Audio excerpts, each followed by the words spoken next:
Good evening, Bedford. I've got to do this since they closed my factory down in the town. So I'm aware how I look. I know I look like every guy from Wetherspoons. That was at the Tommy Robinson March on Saturday. Good to see you again, lads.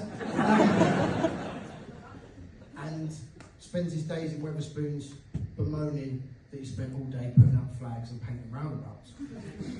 Just the roundabouts thing for a second, that's confused me a bit, because it seems pointless, because as a country we've already agreed on roundabouts to give way to the right. So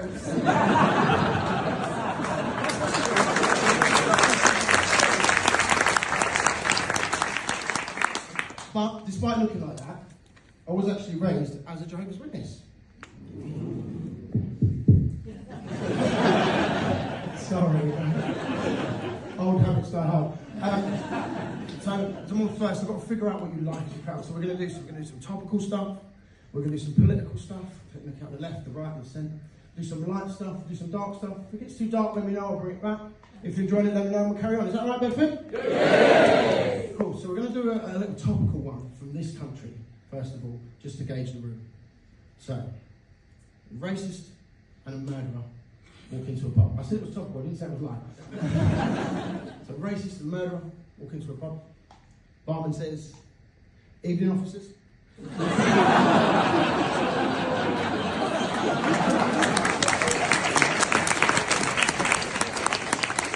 So, not really a joke, just a sad fact. So people will quite often say to me, "What was it like growing up as a Jehovah's Witness?" Well, for those of you not aware, other faiths, Catholics, etc., they believe Father, Son, Holy Spirit are all one. They call it the Trinity. Whereas Jehovah's Witnesses believe they're all separate. We're in Bedford, so most of you probably won't have heard the word Trinity before, so I'll try and explain it. Other faiths will only listen to Destiny's Child albums as a group. Whereas Jehovah's Witnesses appreciate the individual quality and talent of Beyonce and the other two. Right, so right, we'll do a bit of pop culture. Pop culture for you, so that's like news from TikTok. TikTok for you, sir, like a cross between the Daily Mail and Babe Station. Just racist conspiracies and tits.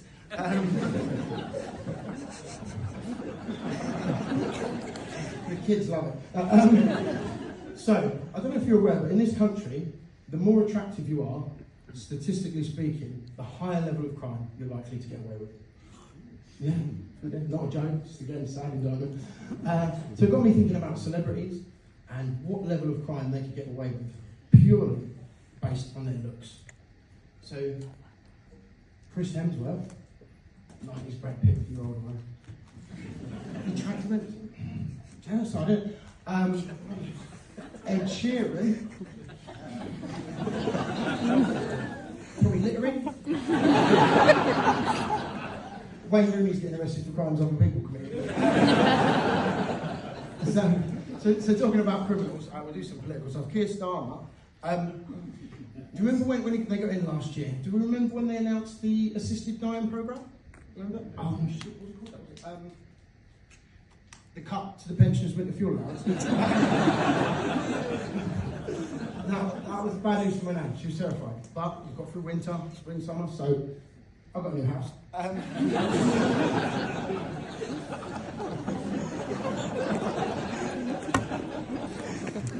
Right, so can I go a little bit darker bed for you, right with that? Yeah. So, cost of living doesn't just affect older people. I've got two daughters, live in Putney. My oldest, she just started senior school. So wanted to go into London to do a bit of shopping.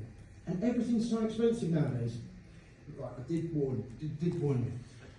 It's so expensive, I had to shave my head so we could get a free taxi back from Back Ormond Street.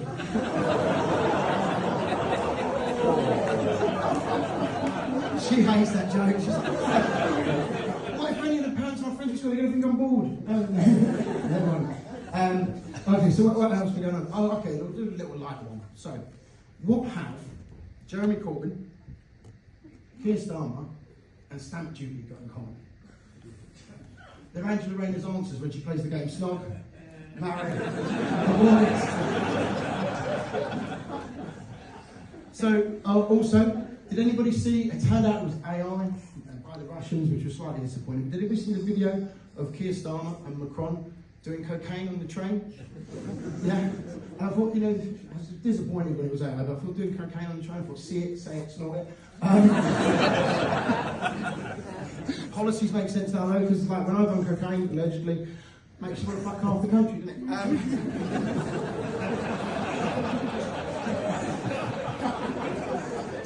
Don't like picked on the old people, though. And also, he wants to cut the deficit. Big deficit. So his key proposal for that is to get criminals to make a positive contribution to society. He wants to get them working. So whether you are racist, a murderer, or prone to violence against women, there is a job at the Metropolitan Police for you. More of a fact than a joke.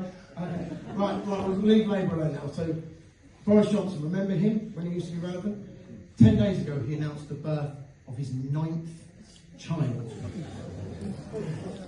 Fuck. The EU is the only thing that man's ever pulled out of, isn't it?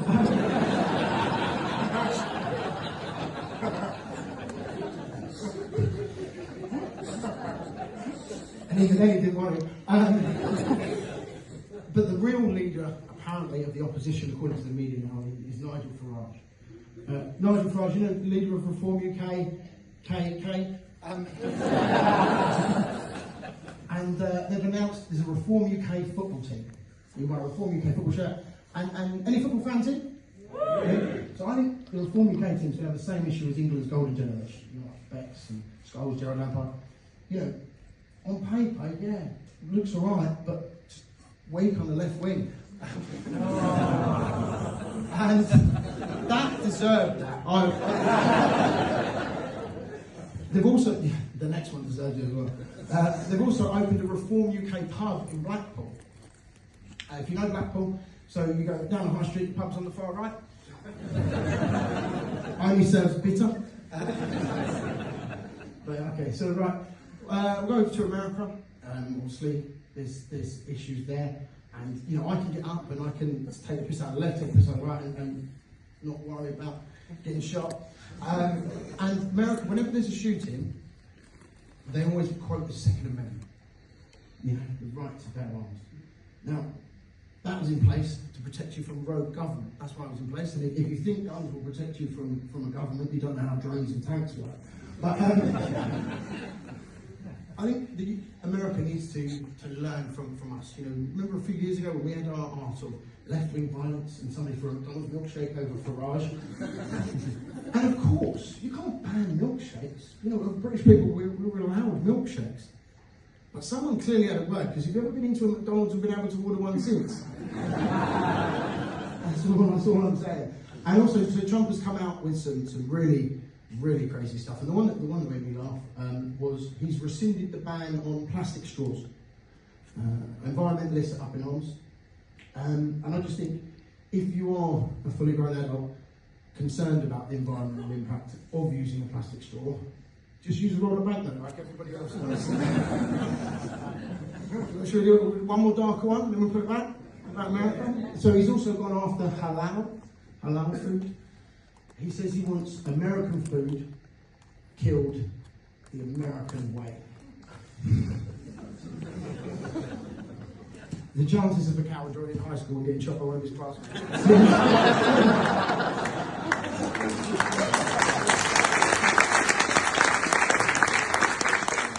So I will leave you with two jokes. So the first one I'm going to leave you with is the first joke I ever wrote.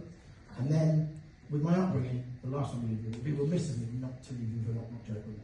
Not to leave you with not joke. So first joke I ever wrote. So I was working in this guy's house. He was ex-army.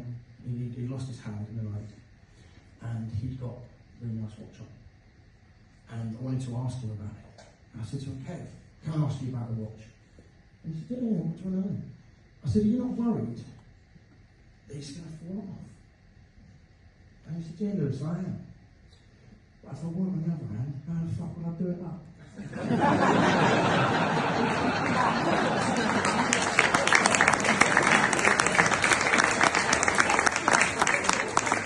So, as I said, I'll leave you with a not joke. So, this is my daughter's, not the bald one. So, if you don't laugh, if you have kids, not all of them, just mine. And she knows it's risque, she's not sure why, but she knows she's told when she tells it. So, need your help. So, knock knock. Who's there? Mum Fox. Mum Fox. Everyone. Thank you very much.